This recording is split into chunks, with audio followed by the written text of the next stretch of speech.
All right, well, I'm inclined to begin, Ernie, with your coming to the Cornell Law School.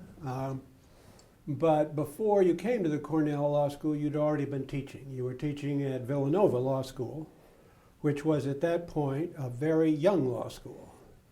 And then you came to this law school, which had been established for quite a while. I'm wondering what drew you. Well, it's intriguing. Flashback. Just this last week, the dean was sending around a memo for that program for breaking the first year class up into little small groups with a professor being sort of their father confessor. They had that at Villanova, and that would be 1957. Mm-hmm. I mean, it's interesting. The things come around again, Peter. Very intriguing. And also there was reading the Washington Post yesterday, there was a big article on how the high rises in New York City are killing the sun down in the streets so far below. Next year, I was suggesting to the dean the school in next year hold a requiem for the 1916 New York zoning resolution, which was the start of it all. When you came to Cornell, Ray Forrester had been here a year, and I noticed that joining the faculty the same year as you were several others, and it was quite an incoming crop of new faculty that year. Walt Dave Oberer. Ratner, Walt Oberer, who am I forgetting? Bob Anthony. And a couple of faces I didn't recognize in that entering class. Was there a clear sense of the school getting a lot of fresh blood at that point? Of course, there were also people here who retiring. Farnham retired. That's why I ended up starting out teaching property here, because Bill Farnham retired. Had you taught property before? No. No. I stupidly did a book at the Villanova, oversaw a book for the title insurance industry on the public regulation of title insurance, and actually wrote the Pennsylvania statute, new version of the statute governing the title insurance companies. But that practical affairs of property, but I had not taught property. So you came to it fresh here at Cornell, and then followed a path that led from property to land use planning to environment. You know, there were young, chipper people coming in like you who wanted to do case books in property, and frankly, I mean, you know, after a while one gets, if you don't want to do a case book, you get a little bored with property, or I did, and we didn't have anything in land use at all. We were a non-socialist school, very little public regulation, and these people were bringing that in. I think this was the big change, more emphasis on labor law, administrative law. Because way back when I came here, John McDonald was teaching legislation and administrative law, sort of a mix. And way back when, before I came, they had an interesting introductory course, which was sort of con law, administrative law, and legislation. Public law. Yeah, public law, and broadly giving you an introduction of those three pieces, which I always thought was a great idea, but John McDonald gave up teaching it, and that was the end of that. So when you started teaching property, it had a very robust presence. That is to say, it was property 1 and property 2. Two semesters, 6 hours, and one big class. Remember, we had the big classroom down there, and that was the entering class, which kept it a small law school. I've always regretted starting a revolution. Habit. What was the why resolution? didn't we have smaller sections? Mm-hmm. We advertised ourselves as a small law school, but then that classroom began to get very crowded. You get up over 190, and there were kids sitting sort of in these portable little desks with the writing arm on the side of it. So I just simply myself split the property class into 2 sections and taught both. So you led a revolution with your own body. Yes. Fortunately, Walt Oberard signed up and did the same thing in contracts, so that started the sectioning. Ray Forrester, I think, never quite forgave me for that. He didn't forgive me either for during the takeover of Willard Strait. I was secretary of the faculty and then acting dean of the faculty, and I had to commandeer Forrester's office in the law school as a command post because it was, so close to. And of course, I shouldn't say this publicly, but anyway, I will. Who cares? The then president of the university on a Sunday, we were meeting, what do we do about these guys and their shotguns? What's the best approach? Had his secretary come down from Day Hall with a pitcher of martinis. I mean, one must observe a quiet morning. Further reflections on that role at that time? In other words, that was... Well, it was interesting to go over and chat with the kids through the window of Willard Strait while they have a shotgun. Right, which you did. Yeah, sure. Yeah. C'est la guerre. I didn't really think they were going to shoot the old guy, but then I already had getting quite here. I think that's when it started.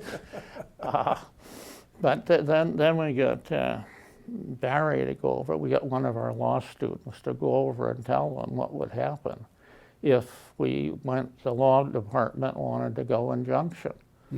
And that would have meant then enforcing the injunction, and that would have meant the sheriff, and then that would have meant deputizing the good old boys in this county. And as you drive around here, you'll notice a number of guns in the back window of pickup trucks.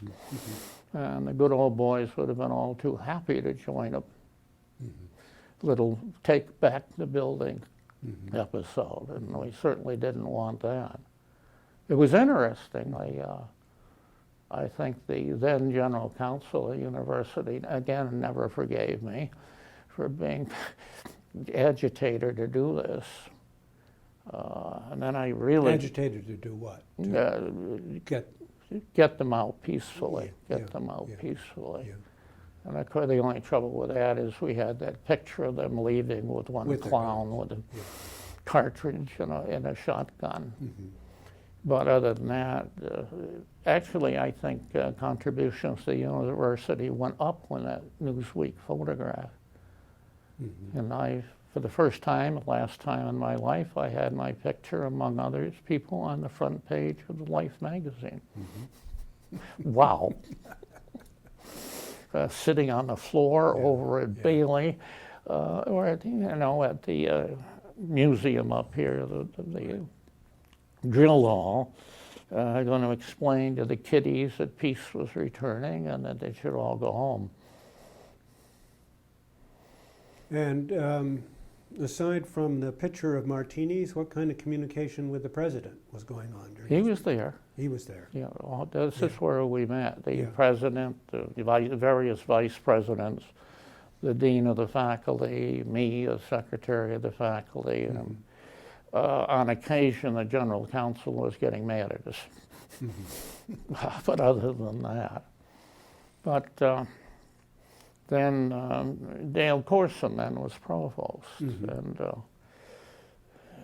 the faculty turned down the resolution to forgive all and have them leave, peace, kiss and make up. And there'd be no retribution for the whole affair.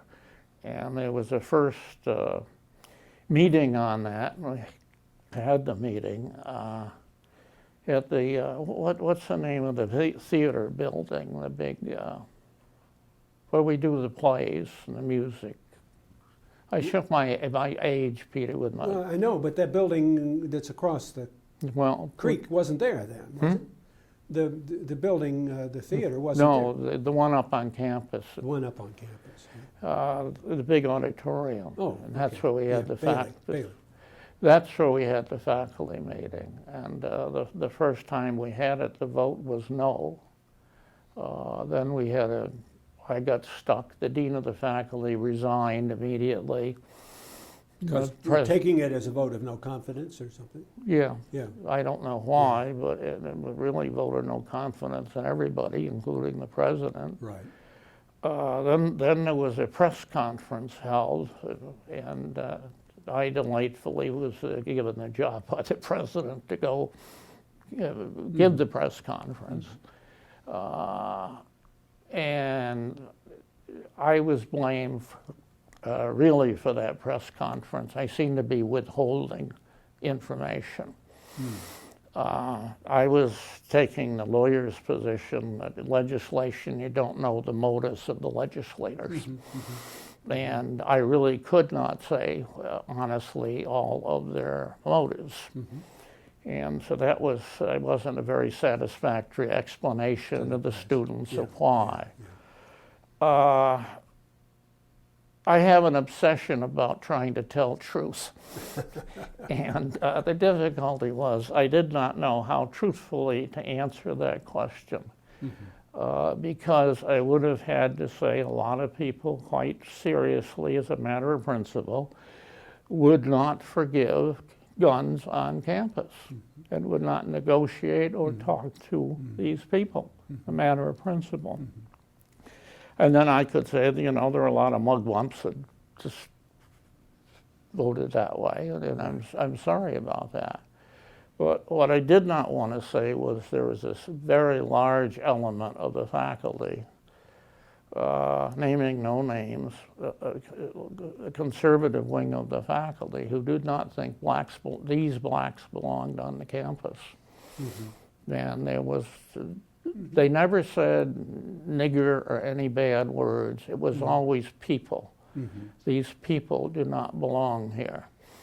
But the word people was enunciated in such a way that you knew what it stood for. Right. And I didn't want to honestly tell them this is also present in the faculty vote if you really want motive.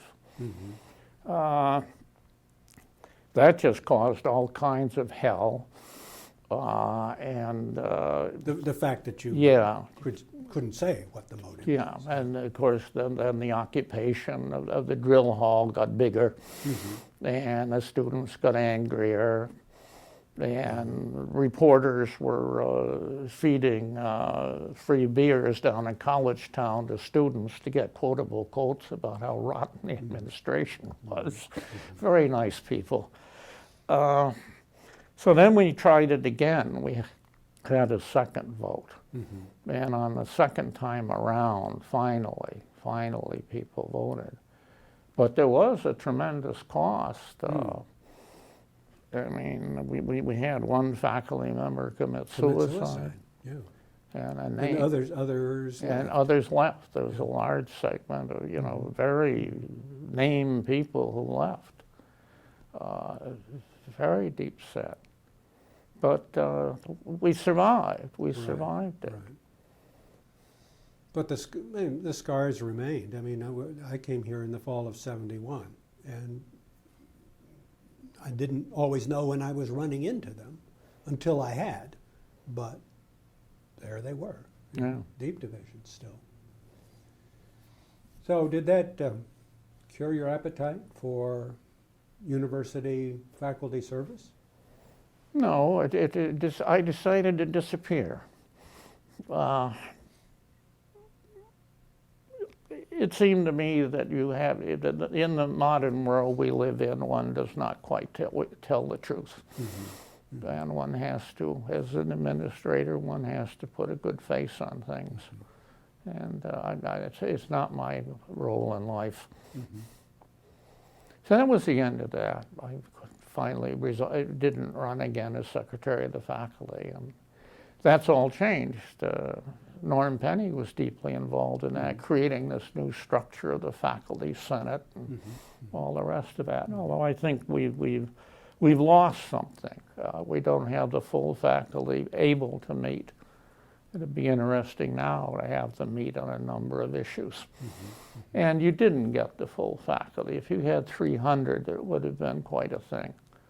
Usually about 150, 100 would come to the meeting. We had them up in a classroom in Olin, the chemistry building. And you had some interesting alliances back then. The calendar now was always an issue. We used to let them out very early spring before the riots could start. Then, of course, the calendar ran almost into June. But back then, even before the Troubles, there were efforts to have a new calendar to go to an early release and an early start to the year. But then there was the alliance that developed at the faculty meeting, the 300, between the Department of Physical Education and the Department of Physics. And Kane, who was then the head of physical education, and Hans Bethe, the Nobel Prize winner in physics, would lead the charge to kill any change to the university calendar.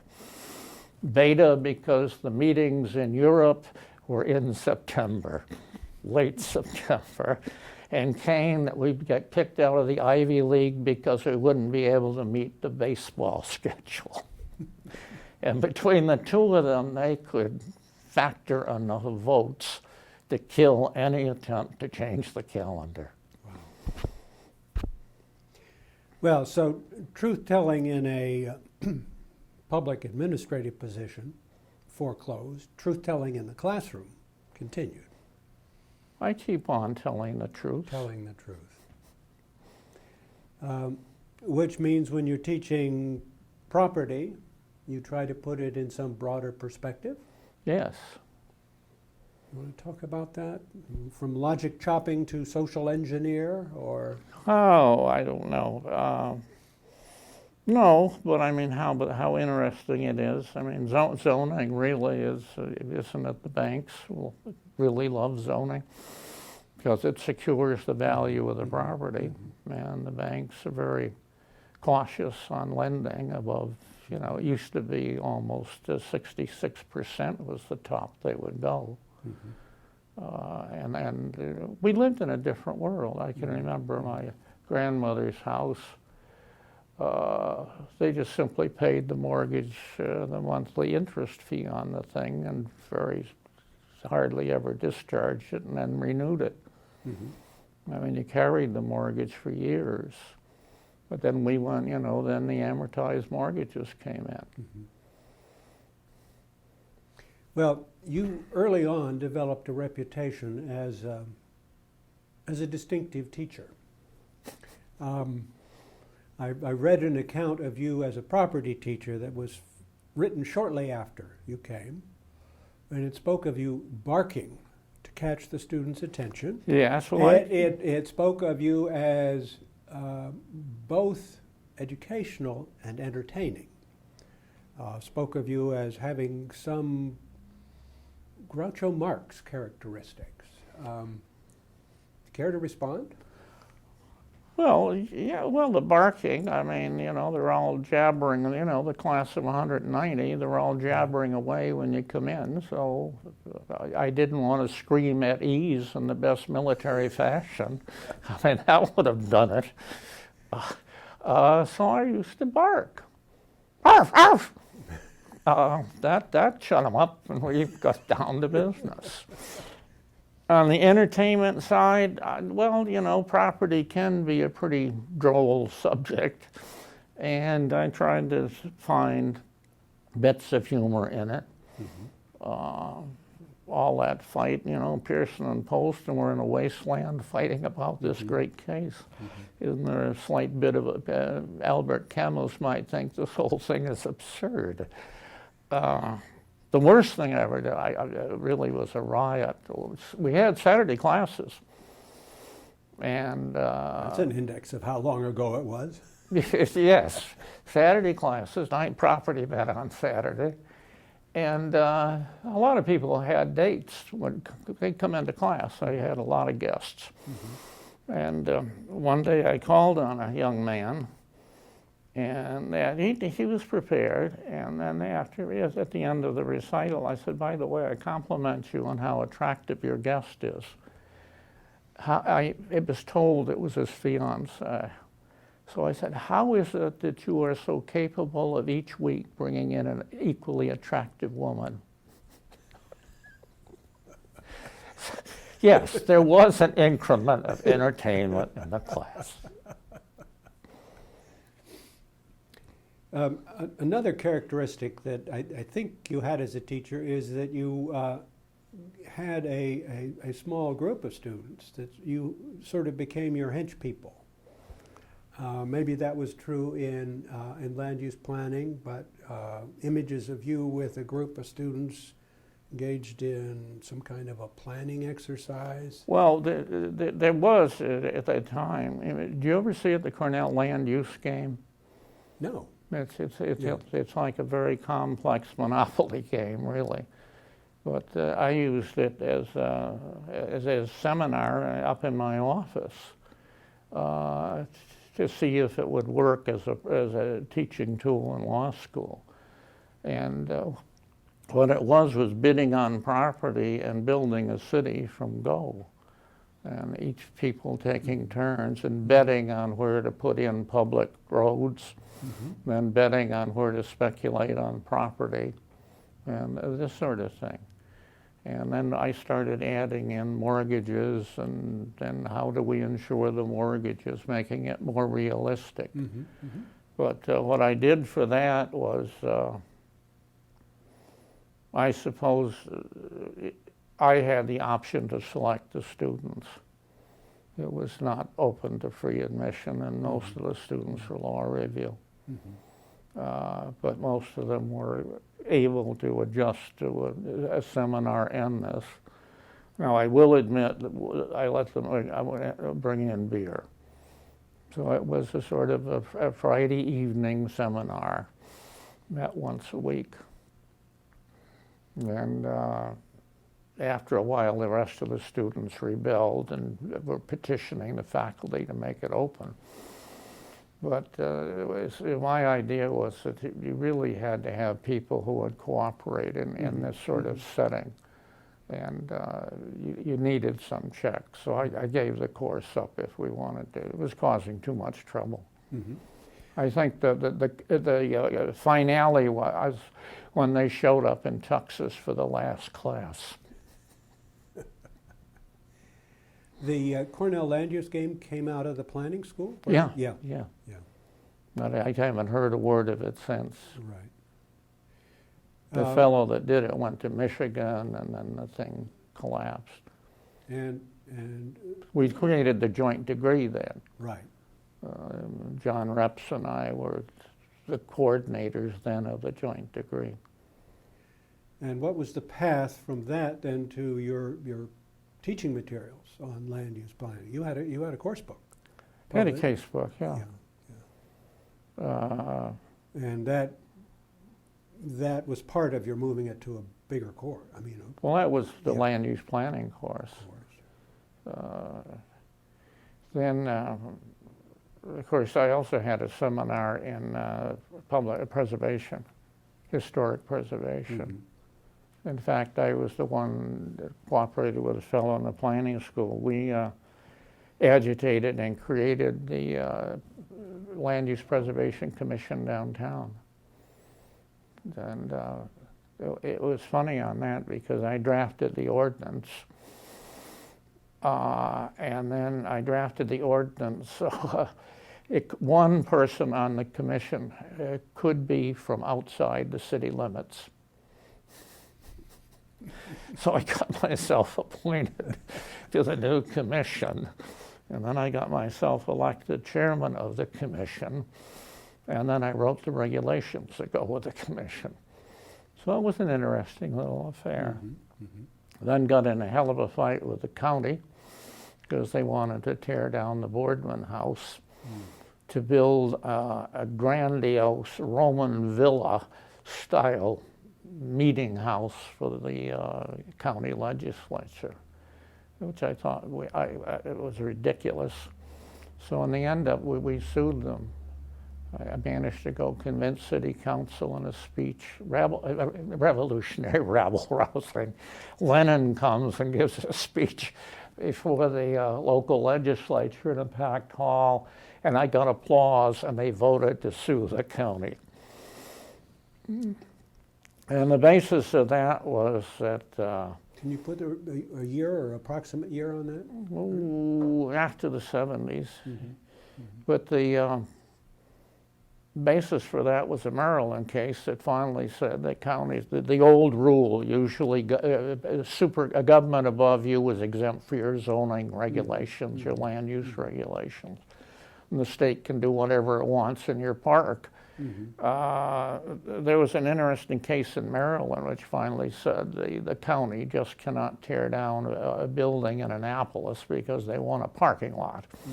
And it was a historic building, and that was the only case then that was of any value.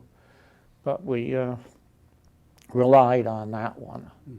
Finally got a copy of it, and the Supreme Court here gave us an injunction, which the county never forgave me for. So, another adventure. Another adventure. An interest in the preservation of agricultural land. Oh, another crusade, right?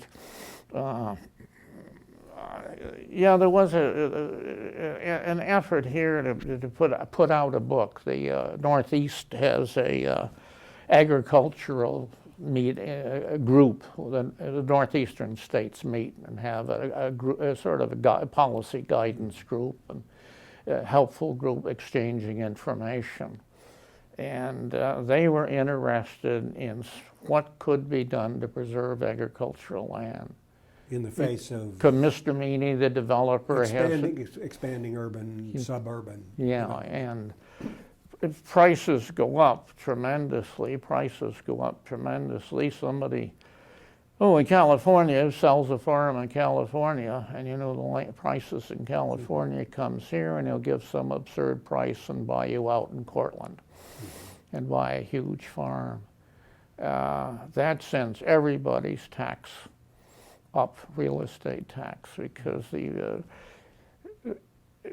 Albany gets the value of agricultural land sent to them, and one big sale can set the county values way up.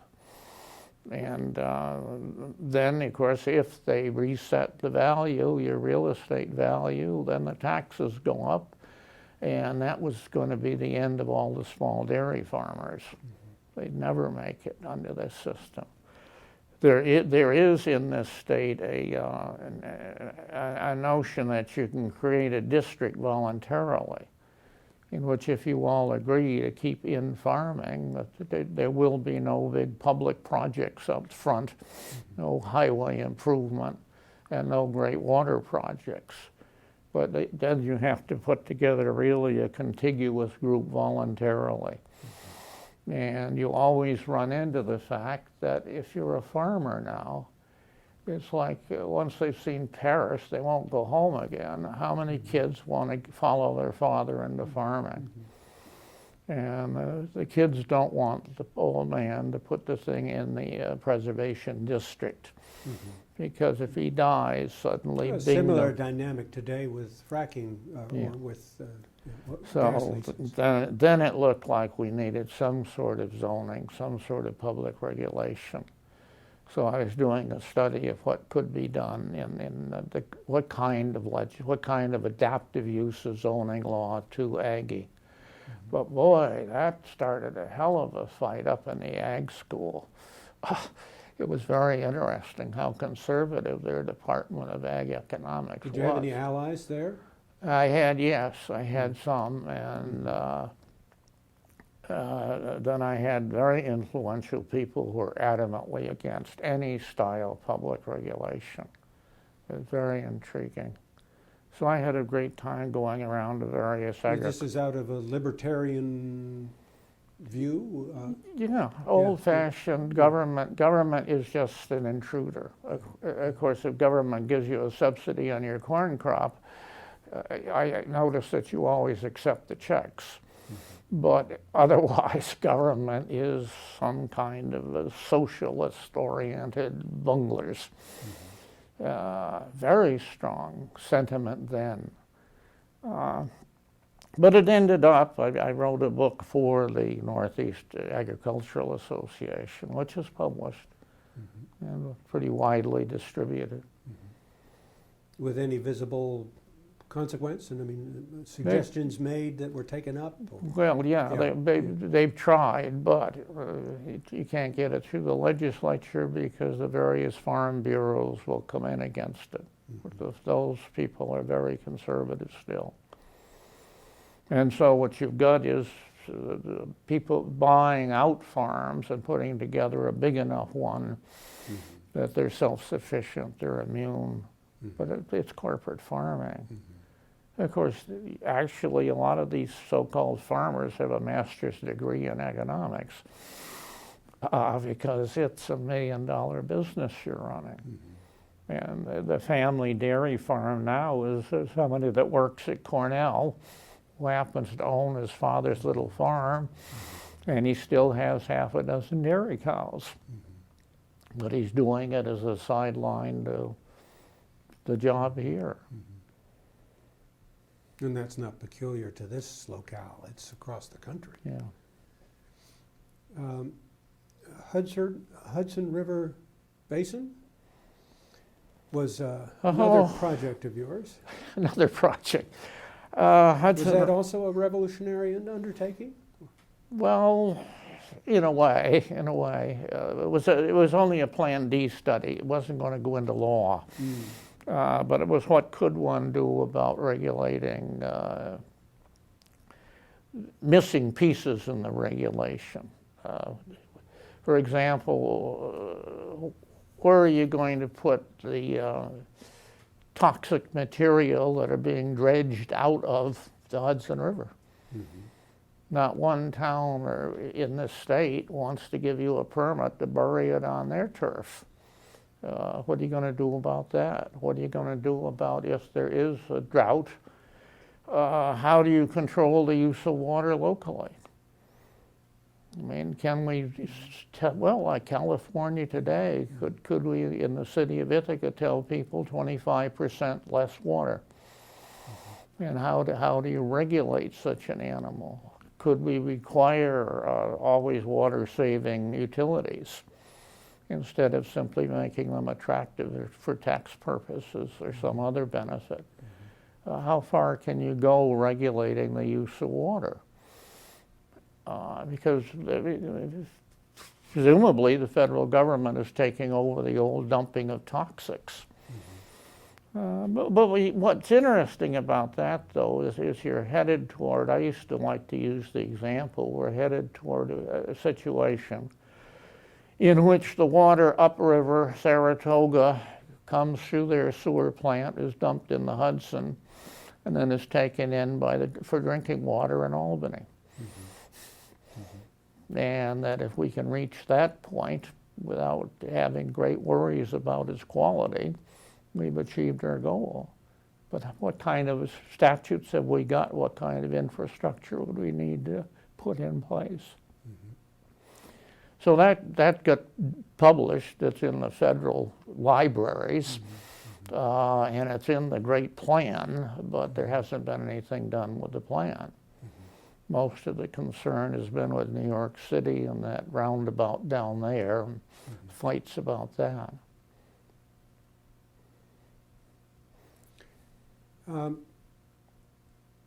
close to a third of a century you were actively teaching students at this school.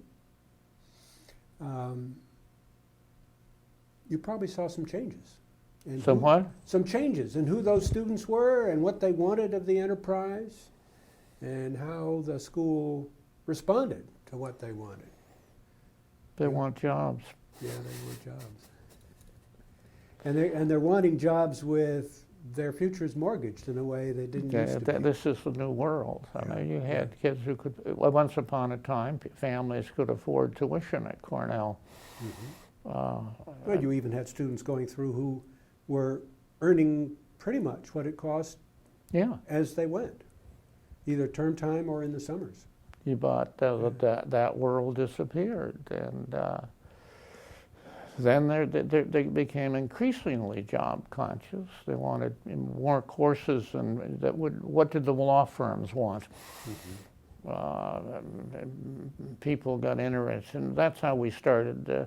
Well, Cornell always had that in a sense. The senior year, when I came, last semester you had to do a paper. Some question was put to you as if in a law office a question was put to an associate, go research this and tell me what the law is. And it would be some practical question in the real world. And then two professors would sit on the paper, and you had to pass that paper. When I came, that was the rule. Dave Curtis and I did a number of those, a couple of years. When did that get? It got killed about 2 or 3 years after I came.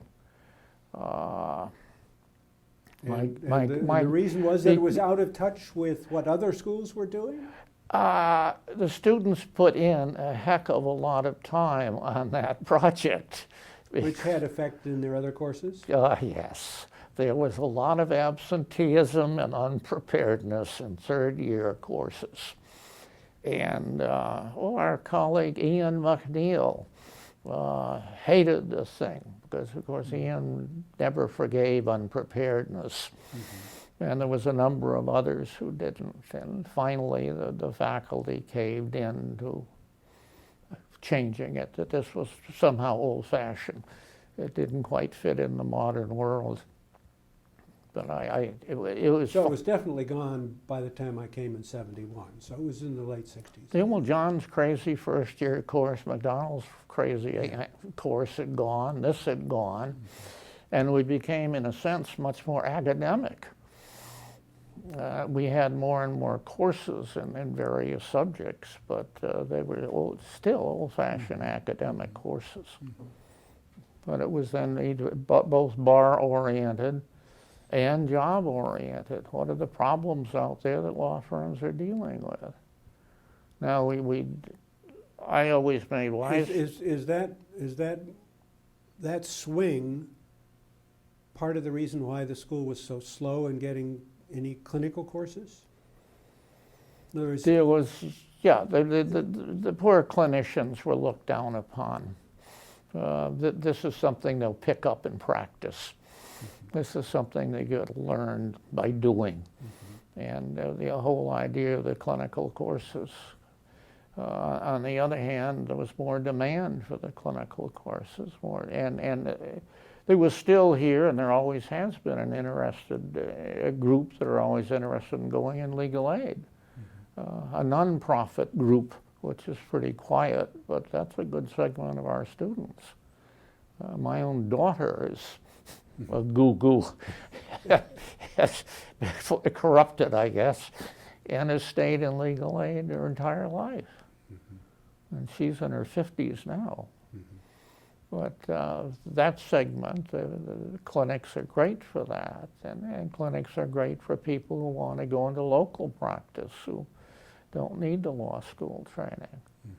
Of course, I could make wisecracks too. I mean, in the good old days, we should teach the children how to overthrow governments.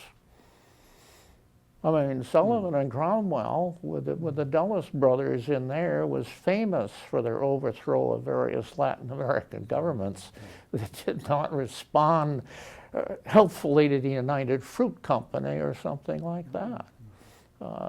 That would have been a course in the real world, but we don't do it yet. What haven't we covered that you'd like to talk about? Hmm? What haven't we covered that you would like to talk about? I don't know. We've sort of covered the field, haven't we? Well, the student body has not only confronted pressures that cause them to be more job conscious, but the demographics have changed dramatically. Women have come in as students. Many more students who are non-U.S. born and raised. Many more persons of color in the student body. Well, the women and the color are fine. And again, we've always had the reputation for international law. We had it back then. Rudy Schlesinger's course used to be huge, and that was international and comparative law. There's a marvelous story about Rudy. He also had Saturday morning classes, and next Monday, Wednesday and Saturday, next Monday, he chided 2 young men for not coming to class on Saturday. And he never took attendance. But the 2 young men had saved somebody from drowning down at Stewart Park on Saturday and got themselves in the newspaper. So that's how he picked it up. So watch what you do when you're playing hooky. But the changes, I think, are all to the good. But I mean, what's new about the women? Go back and read Engels on the place of women in society. Although apparently Stalin thought that meant sweeping up after the horses in Red Square and nothing more. But I mean, look at my daughter. One went there. Actually, the other daughter went to ag school. But showing you what a crazy world we live in, that daughter took plant science. Her first job was assessing property for the agriculture loans, subsidies. Now, how the hell did she know how to assess a farm value is beyond me. She had a Cornell degree, but it was not ag economics. But she learned on the job. I don't know now whether they have a course up there, a practical course, a clinical in course. assessing agricultural. All right, well. It's a new world, but I'm quite happy. I've got my little hideaway in this building up on the 4th deck. And you still use it to write about evidence, and we've not touched on that. How in the world did you get to writing a portion of McCormick on Evidence? Of what? McCormick on Evidence. Oh, because I taught evidence at one time. But the Rossi wanted to teach it, and it was fine with me. I find it boring, except for judicial notice. And that's how, because I wrote an article, an inflammatory article, again in the Times, in the Cornell Law Quarterly, Cornell Law Quarterly. And this was on judicial notice. On judicial notice, suggesting that most of the law review articles ought to be burnt because they're simply boring. And let's talk about something sensible. Let's talk about a subject that really needs some rethinking. And who's the hotshot judge in New York who's got an evidence book? But anyway, it got quite a bit of publicity. And this is how it was picked up by the people doing McCormick. So I ended up doing judicial notice. Oh, good Lord, Peter, I was in on the 2nd edition after poor McCormick died, and it was a 2nd edition.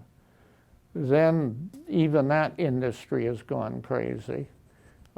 You're aware of it. West Publishing then had 2 versions of McCormick. One was the old student horn book, and the other was the lawyer's edition, jazzed up with more cites. and then all the relevant statutes or model laws printed in them, but 2 very expensive volumes. In fact, the authors of those only get 2 copies.